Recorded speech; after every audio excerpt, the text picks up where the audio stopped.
बिस्मिल्लाहिर्रहमानिर्रहीम। अस्सलाम वालेकुम स्टूडेंट्स।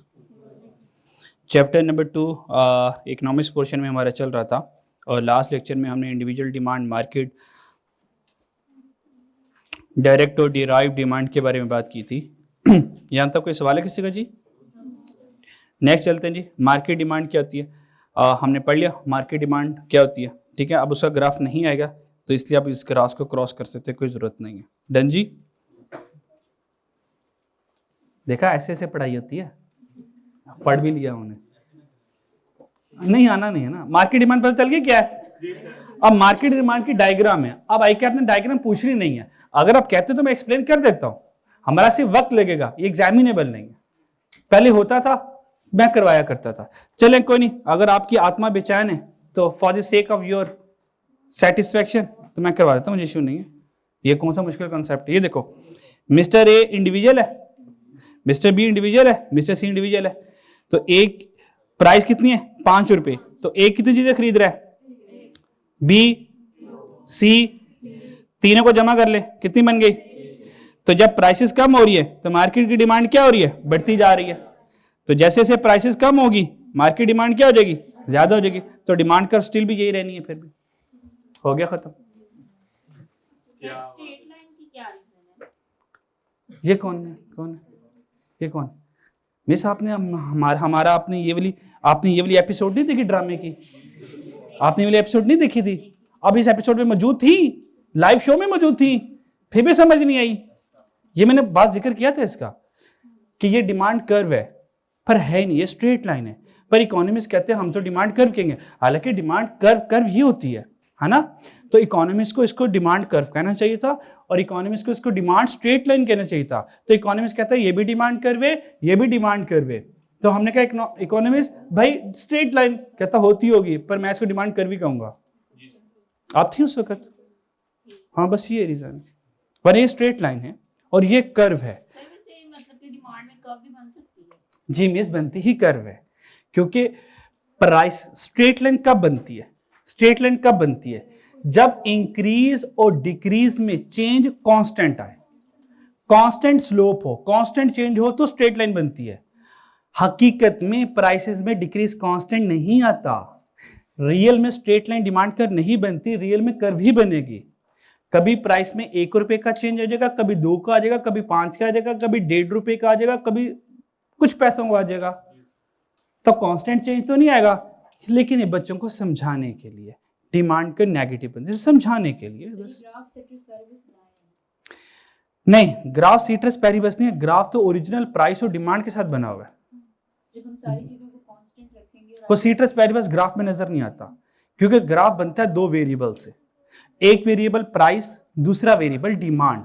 ग्राफ हमेशा ओरिजिनल से बनेगा, जो पहला वाला फ्रेज है कि डिमांड चेंज होती है प्राइस से। तो ग्राफ में 2 वेरिएबल चाहिए होते हैं, एक हमने प्राइस ले लिया y एक्सिस पर और डिमांड ले लिया हम x एक्सिस पर। तो जैसे प्राइस को चेंज करूंगा डिमांड कम ज्यादा होती रहेगी। मिसाल के तौर पर जब प्राइस 4 थी तो डिमांड कितनी है? 2 पे। अगर मैं 4 वाली प्राइस को 3 पे ले आऊं, प्राइस कम करूं, अब देखो डिमांड कहां तक पहुंच गई। तो प्राइस कम की है तो डिमांड आगे बढ़ी है, और अगर प्राइस कम ना करता तो डिमांड, प्राइस 4 रहती, डिमांड 2 रहती। तो प्राइस कम करूंगा तो डिमांड ज्यादा होगी, और अगर प्राइस बढ़ाऊंगा डिमांड कम हो जाएगी।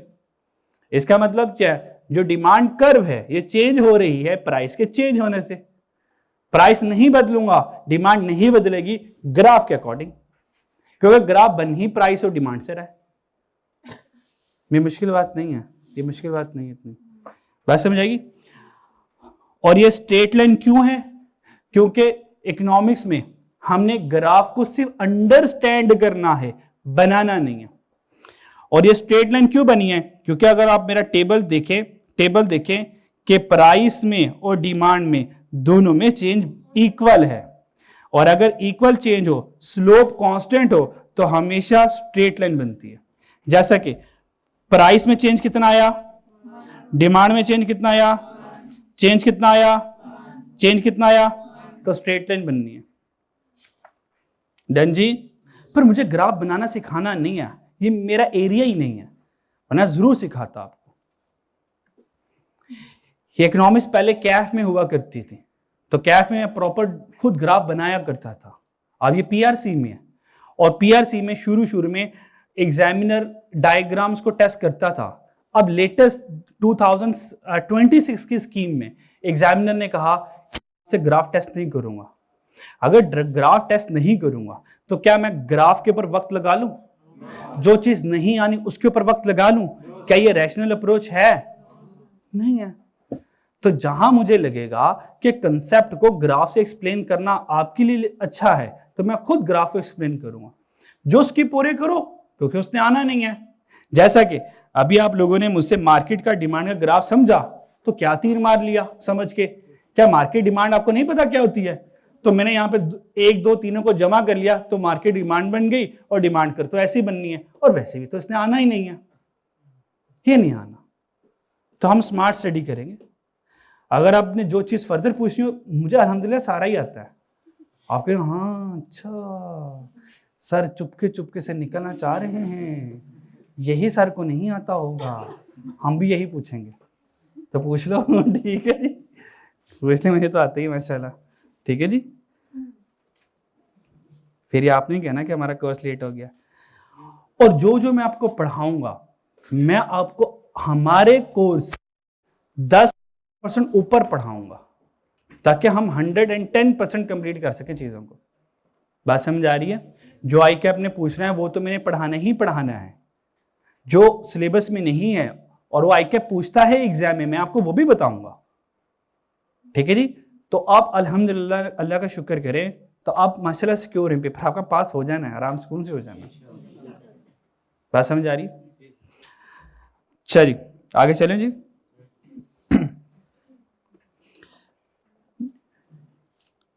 ये कॉन्सेप्ट हमारे सिलेबस में नहीं है, पर मैं पढ़ाऊंगा। मैं पढ़ाऊंगा, ये पढ़ाना है। एमसी को आ जाना इसमें ये हमारे सिलेबस का हिस्सा नहीं है, ना हमारी किताब में है, ना हमारे क्वेश्चन बैंक में। लेकिन सुन तो ले, वो मैंने रखी किताब में, आई कैप की किताब में नहीं है, आई कैप की किताब में नहीं है, हमारी किताब में है। मेरे पास भी वही किताब है। अच्छा, तो ये मेरे अपने नोट्स हैं।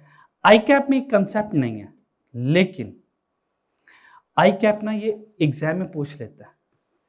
बहुत सारे कॉन्सेप्ट आई कैप एग्जाम में पूछ लेता है जो कि आई कैप की किताब में लिखे ही नहीं है। वो सारी चीजें मैंने अपनी किताब में रखी हुई हैं, तो जहां से एमसीक्यूज होगा वो मैं खुद ही आपको करवा दूंगा। ठीक है जी, चलें। ये पहली मरतबा तो मैं आपको बता रहा हूँ, ये है ये नहीं है। इसके बाद जो मैं कट करवाऊंगा आप लोग कट कर दीजिएगा। ठीक है जी, फिर भी अगर आपकी आत्मा को शांति नहीं मिलेगी तो मैं करवा दूंगा। ठीक है, ताकि रूह को तस्कीन मिल जाए। ठीक है जी, ओके। एक कॉन्सेप्ट ये आता है, why is demand curve negative? Why is demand curve negative या डाउनवर्ड? ये जो डिमांड कर्व डाउनवर्ड बनती है, उसने क्या इसकी रीजन क्या? 4 रीजन है इसकी, 4 रीजन। ठीक है, अगर आप देखें वैसे है 3। पहली रीजन जो बच्चों वाली है, सर प्राइस और डिमांड में नेगेटिव रिलेशन होता है सर, इस वजह से ये नेगेटिव है।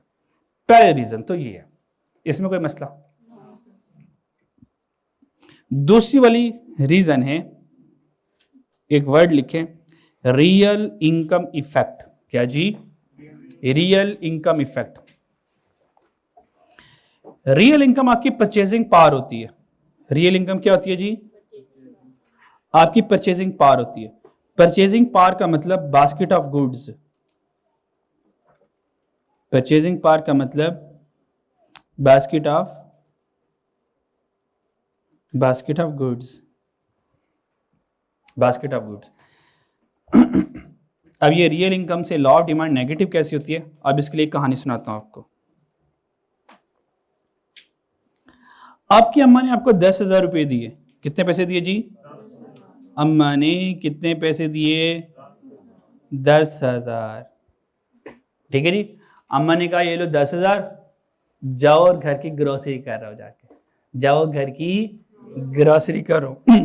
आप जनरल स्टोर गए, सुपर स्टोर गए, आपने एक ट्रॉली उठाई और आपने क्या किया, ट्रॉली को चीज़ों से भरना शुरू कर दिया। ठीक है, और ये 10,000 में आपने एक ट्रॉली खरीद ली। डन जी? महीना गुजर गया, अम्मा ने दोबारा 10,000 रुपये दिए और अम्मा ने दोबारा वही वाली लिस्ट दी जो पहले महीने वाली थी। अब की बार ऐसे हुआ कि प्राइसेस कम होगी। क्या होगा जी? प्राइसेस कम होगी। और अम्मा ने कहा जो लिस्ट है बस इसी लिस्ट को फॉलो कर लो, 10,000 में सामान आया था तो अभी भी 10,000 ले जाओ। तो आपने क्या किया, 10,000 लेके आपने सेम ट्रॉली उठाई, उस सेम ट्रॉली को आपने भरना शुरू कर दिया, चीजें भरना शुरू कर दी। ट्रॉली भर गई लेकिन पैसे बच गए, बचने ही थे क्योंकि चीजें सस्ती हो गई हैं। तो आपने क्या किया, एक छोटी सी बास्केटी और उठाई, और उस बास्केटी में आपने और चीजें फिलअप की। क्या इनकम बढ़ी आपकी? क्या इनकम बढ़ी? लेकिन आपकी परचेजिंग पावर बढ़ गई। ये रियल इनकम होती है। इनकम मीन पैसे, रियल इनकम मीन पैसे नहीं। Real income mean your purchasing power, your basket of goods. आप चीजें कितनी खरीद के आ रहे हो, ये रियल इनकम है। तो मुझे ये बताएं, क्या प्राइस कम होने से आपकी डिमांड ज्यादा हुई है? यस और नो? इसका मतलब है डिमांड का नेगेटिव बनती है रियल इनकम की वजह से भी। जब प्राइसेस कम होती है आपकी परचेजिंग पावर बढ़ जाती है, now you have to buy more things. और जब प्राइस ज्यादा होगी फिर आपकी पहली वाली बास्केट भी पूरी नहीं भरेगी, ये थोड़ी सी भरेगी तो पैसे खत्म हो जाएंगे। आपकी बास्केट ऑफ गुड्स कम हो गई, प्राइस ज्यादा, डिमांड कम हो गई। डन जी? बच्चों बात समझ लगती है? ओके, पहला वाला पॉइंट मैंने आपको बता दिया। दूसरा वाला सब्स्टिट्यूशन इफेक्ट, वो याद है हमने टपाल और लिप्टन वाली वो एग्जांपल की थी। जब टपाल वाले अपनी प्राइस कम करेंगे तो लोगों के नजदीक टपाल सस्ती हो जाएगी।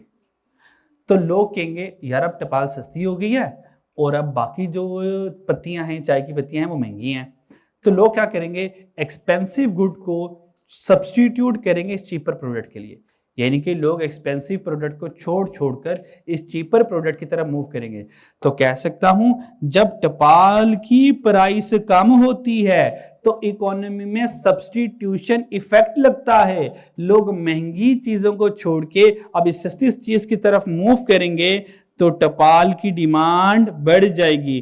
तो ये देखें, लॉ ऑफ डिमांड का नेगेटिव रिलेशन बन जाता है। यहां से एग्री करते हो मेरी बात से जी? ध्यान तो कोई मसला जी? लास्ट वाला हमारे सिलेबस में नहीं है, पहले चैप्टर हुआ करता था किसी जमाने में, अब खैर नहीं है। तो बस इसका नाम याद रख ले, तो हल्का फुल्का सा कंसेप्ट मैं बता देता हूं आपको। ये है क्या?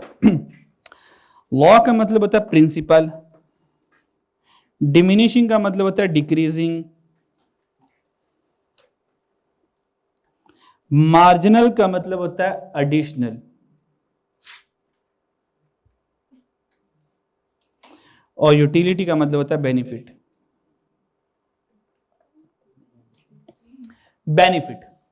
डन जी? इसका मतलब क्या, जैसे जैसे आप एडिशनल यूनिट कंज्यूम करोगे, दोबारा, जैसे जैसे आप एडिशनल यूनिट कंज्यूम करोगे, हर आने वाला नया यूनिट आपको कम फायदा पहुंचाएगा पहले से। नहीं बात समझ आई? अभी समझाता हूं। आइसक्रीम खाएंगे, पिज्जा खाएंगे? पिज्जा खाएंगे, ठीक है, पैसे ले आइएगा, पिज्जा मैं खिला दूंगा। ओके, पिज्जा खाते हैं, कोई मसला नहीं। आपने शाम को आपने कहा यार सैटरडे नाइट है तो पिज्जा खाने का प्रोग्राम बनाते हैं, ठीक है जी? तो आपने कहा ठीक है यार सैटरडे नाइट को हम पिज्जा खाने जाएंगे। इस खुशी में आपने सुबह का नाश्ता तक नहीं किया, ठीक है जी, कि बस रात को इंशाल्लाह लुट मचा देनी हमने जाके, ठीक है जी? पिज्जा आपके सामने आया होगा और आपको फुल भूख लगी हुई है। सोचो जब आप उस पिज्जे के स्लाइस का फर्स्ट बाइट लेंगे, आपको इंग्रेडिएंट फील होंगे, आपको प्रॉपर चीज फील होगा, वो जो भी अपने फ्लेवर जो भी मंगवाया होगा वो फ्लेवर फील होगा। यस और नो? वो जब आप अपने पूरा एक स्लाइस खा लिया होगा तो आपको कितना अच्छा लगा होगा। अच्छा लगा होगा? ओके। फिर वो जब पहला आपने पीस खा लिया होगा, क्या थोड़ी सी भूख कम हुई होगी? थोड़ी सी भूख कम हो गई होगी ना, टमी में कुछ ना कुछ तो गया, कुछ ना कुछ तो भूख कम हुई।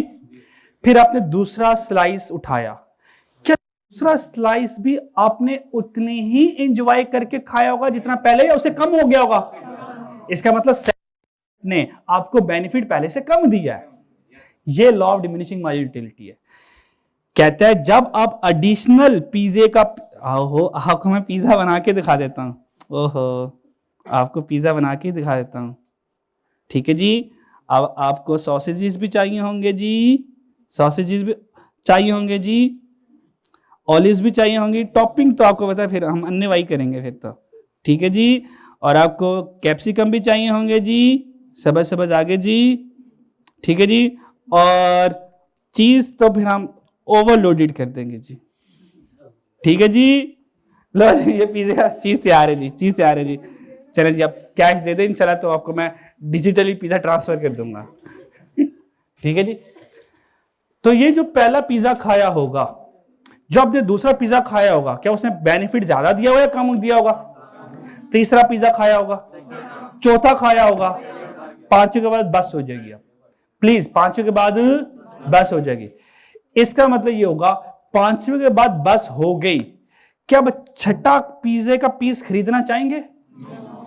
अगर आप खरीदना चाहेंगे भी तो आप उसके लिए ज्यादा पैसे पे करने के लिए विलिंग हुए या कम? और पहले पिज्जे के लिए ज्यादा पैसे पे करने के लिए विलिंग हो गए या कम?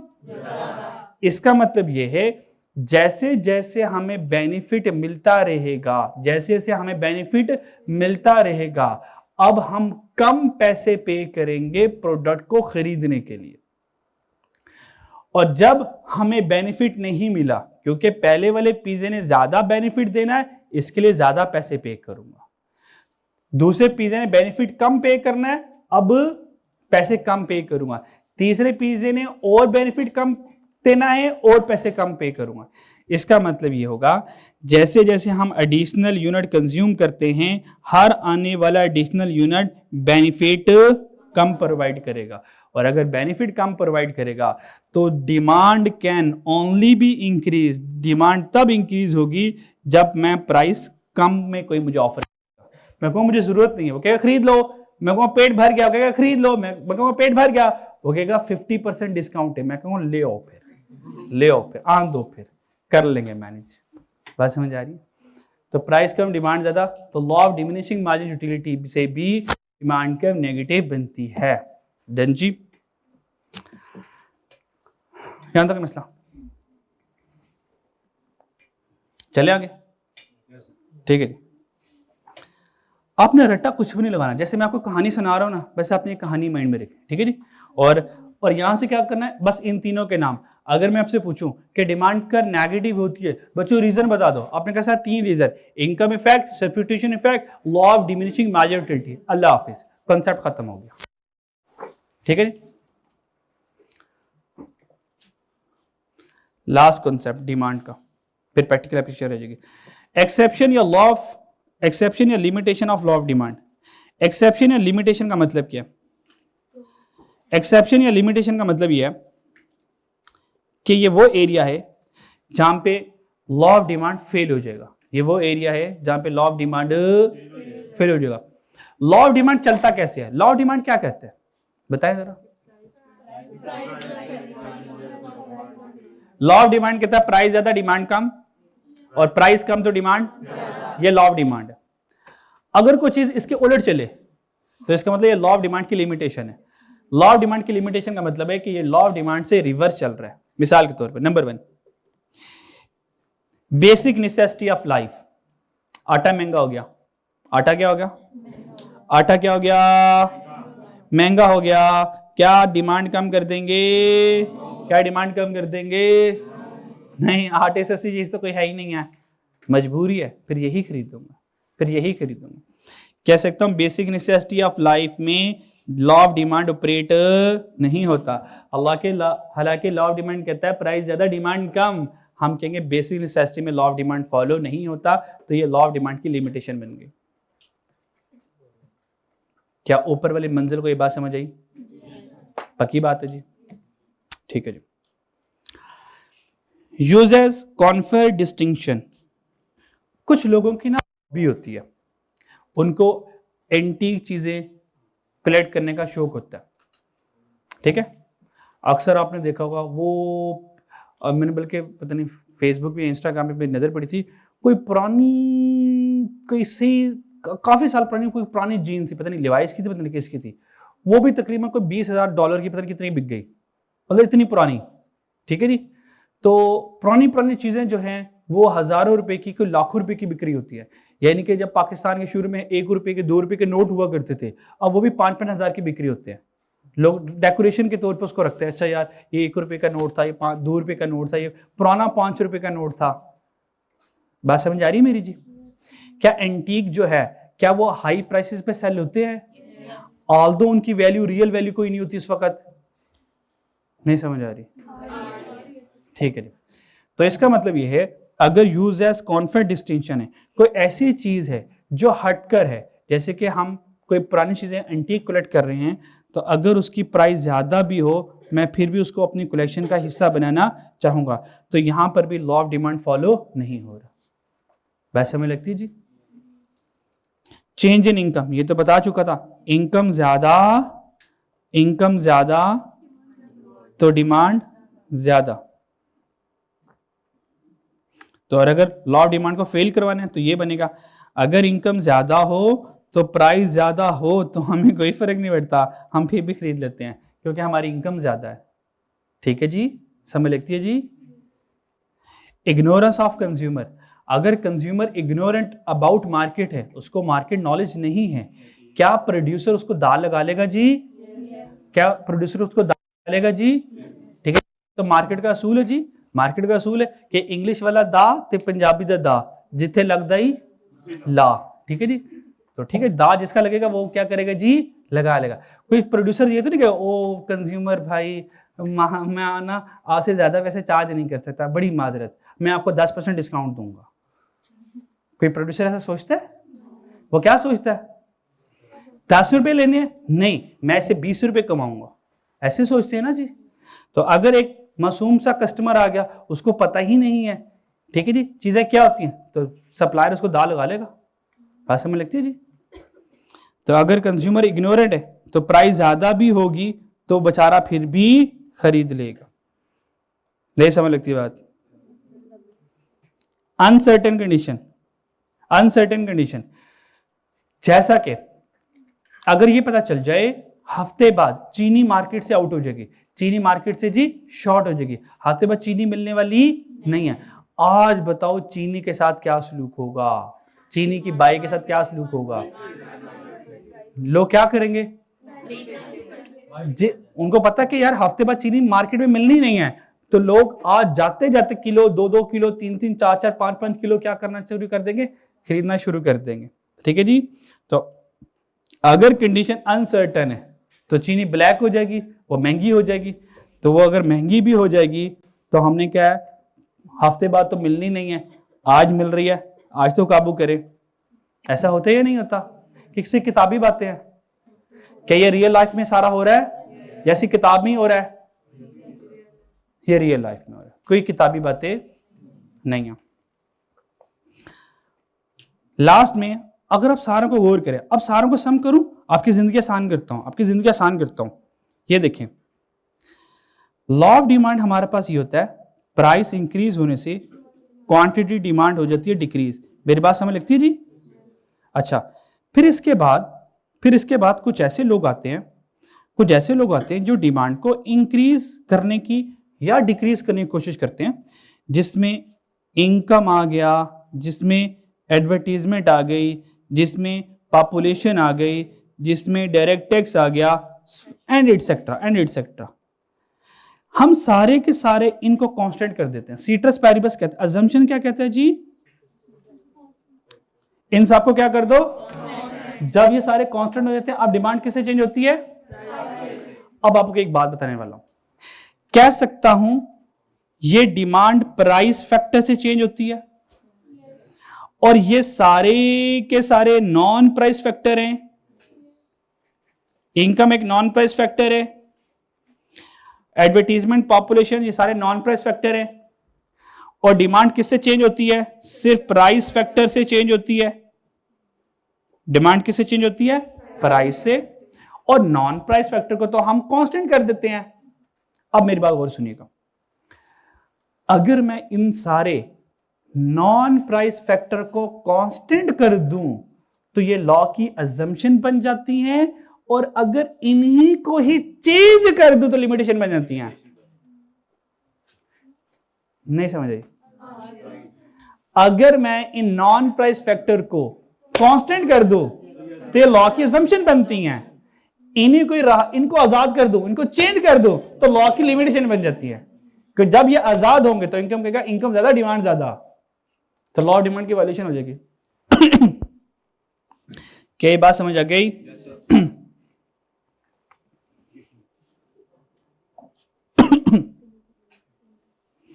तो अगर ये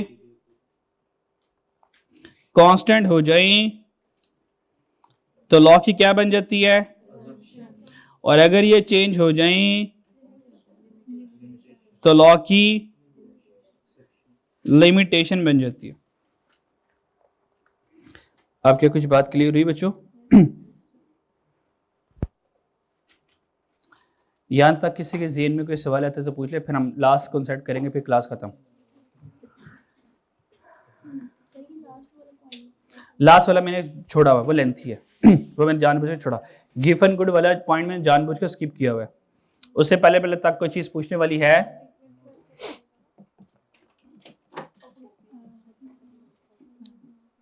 ये विषय वहां से आप देख सकते हैं, वो अजम्पशन में सारा नाम लिखे हुए हैं, तो मैंने बस वैसे ही बरकत के तौर पे लिखा हुआ है।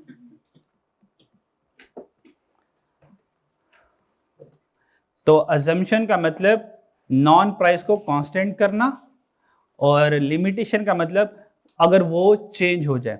देखो रियलिटी में इनकम कांस्टेंट हो सकती है नहीं ना, तो रियलिटी में लॉ ऑफ ये इनकम क्या बनेगी? लॉ ऑफ डिमांड की लिमिटेशन बनेगी। एडवर्टीजमेंट कभी कांस्टेंट रह सकती? क्या पॉपुलेशन कांस्टेंट रह सकती है जी? क्या डायरेक्ट टैक्स नहीं होगा जी? होगा। तो ये सारी लॉ ऑफ डिमांड की लिमिटेशन बनेगी, क्योंकि लॉ ऑफ डिमांड को फेल कर देंगे। ये बात समझ आई?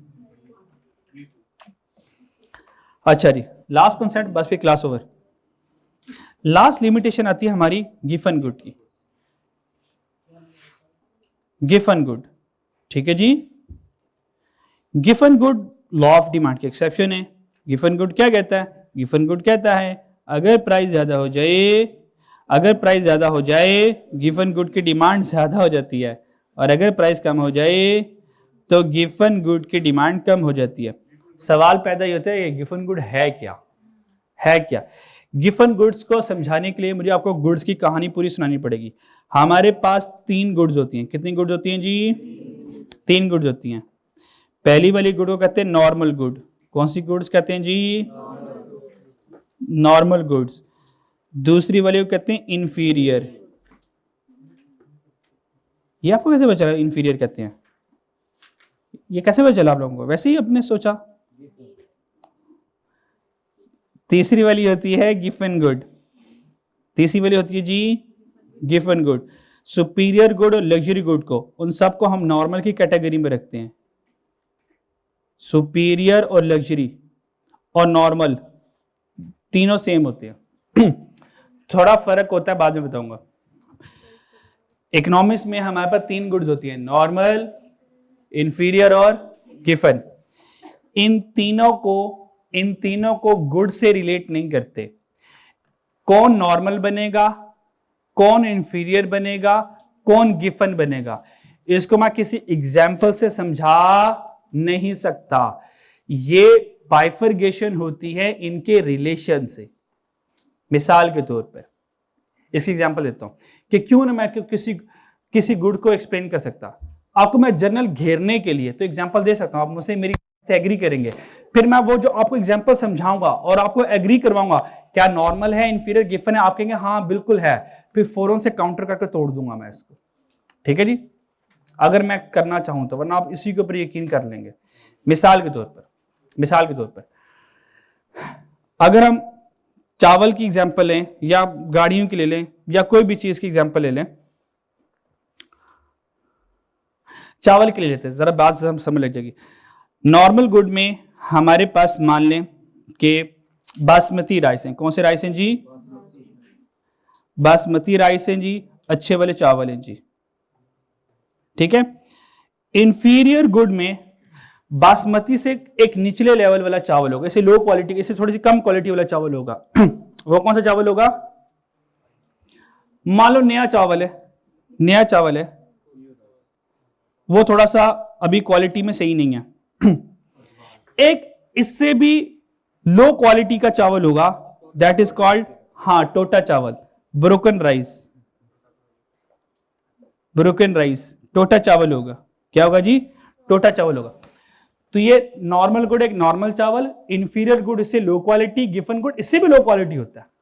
तो देखो मैंने इनको गुड से भी एक्सप्लेन कर दिया, इनको मैंने गुड से एक्सप्लेन कर दिया, लेकिन असल कॉन्सेप्ट ये नहीं है।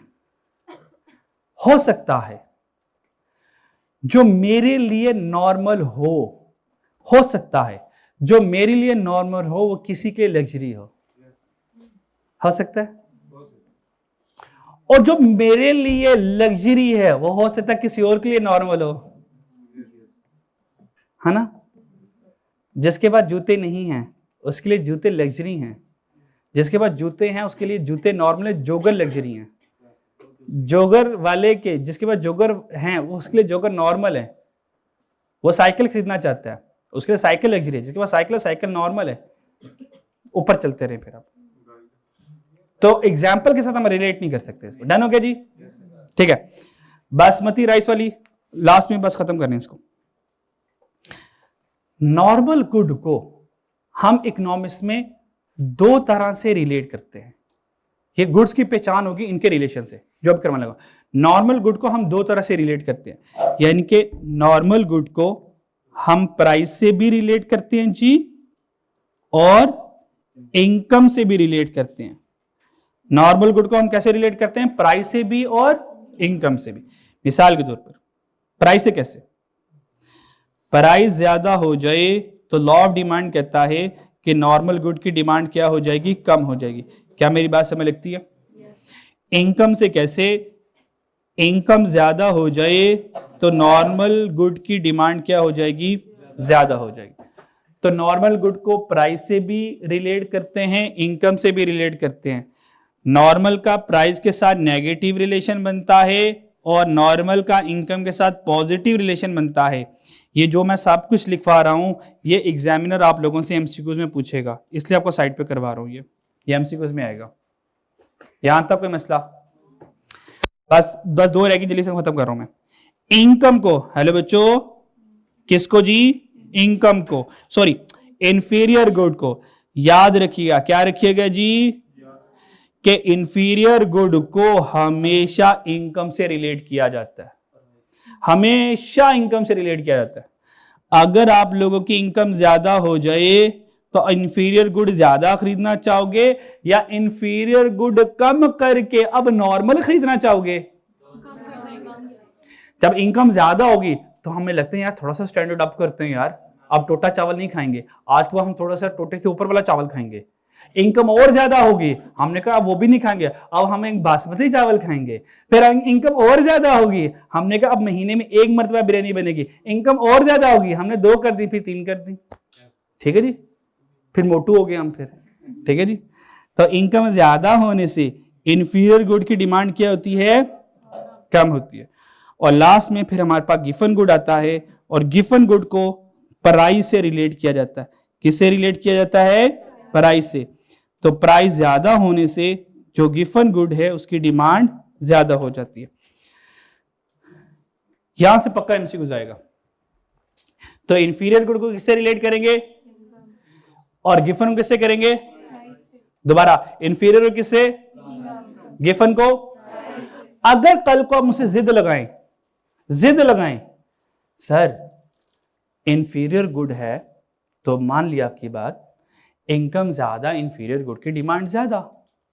लेकिन ये तो बताएं कि अगर इंफीरियर गुड है तो प्राइस ज्यादा हो तो बताएं इंफीरियर गुड की डिमांड के ऊपर क्या फर्क पड़ेगा? क्या मैं बता पाऊंगा? आपका सवाल ही वैलिड नहीं है। क्योंकि इंफीरियर गुड को प्राइस से पूछना गुनाह है, गुनाह मिलेगा आपको। अगर आप इंफीरियर गुड को प्राइस से पूछेंगे तो गुनाह मिलेगा, तो फिर क्या करेंगे? और आप देखें, मुझसे पूछेंगे, आप जब ये पूछेंगे तो आपको मैं ये दिन याद करवाऊंगा।